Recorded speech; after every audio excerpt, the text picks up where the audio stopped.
I believe that Americans, particularly Americans, have the wrong data about money. That they're financially, there's medical misinformation. There is financial misinformation in the marketplace that is perpetuated by the banks and the institutions, because every time you operate under their hypnotism, you benefit them, not your family. You said there's a lot of misinformation and people just aren't educated on money in general when they're growing up, or there's just a lot of information out there. I think they're miseducated. It's not a financial illiteracy. It's almost like we've been hypnotized with the wrong set of rules. So if you could only share 3 pieces of information to your kids or the younger generation, or anyone stuck on hoarding and keeping money, what would you say would be those 3 things that you would share to change the philosophy and mindset around the fear of money? Well, I think number one is there's a bigger problem with hoarding in this country than there is with spenders. But what we hear is all the spenders who are getting into debt. Yeah. Right? Oh my God, he did this and he's overspending. But really you have more of a hoarding issue than you have a spender issue. It's number one. I think people err more on saving and not knowing how to use money than they do on buying Richards and Lambos, even though you see all that around LA. And I know these people are, I walk into Vegas and I sit down at a table in Vegas and I know the 3 guys playing, they're playing 10 times more than I am. They're playing $2,000 a hand. I'm playing $25. I'm like, I know I'm in a better position to play what they're playing for, but I can't do it. So what the advice I would give people is I would just assume that everything you know about money is incorrect.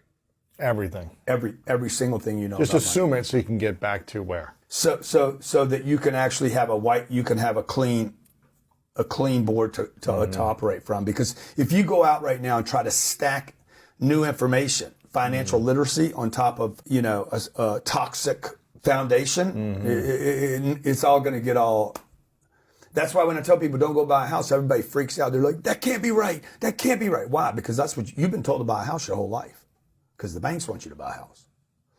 Now, everybody just heard that's going to say, I just saw you buy a house in Malibu. Right. I can do anything I want now. Right. Here comes the arrogance. But I'm in a position now, if I want to buy that house in Malibu, I can. But on the come up, buying a house is not what you should do. You should, 1, I would scrape off that you don't know anything. 2, I would invest everything you can in you. It's tax deductible. You never lose it. The person's personal appreciation will always be bigger than any other asset class. I love that. Okay, Bitcoin can't match it. Real estate can't match it. My personal asset appreciation will always. It is infinite. Who knows? I could be the next male Oprah, right? Or somebody watching could be the next Rock or whatever, right? Like that. What is that appreciation value? It's straight up. Yeah. So the first thing people should invest money in, even use debt on, is their personal improvement.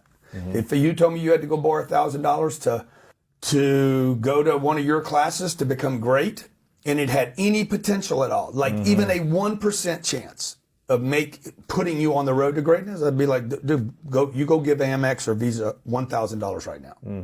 I don't even care what the rate is. Right. Because the infinite return, beats 18%. What you need is cash flow.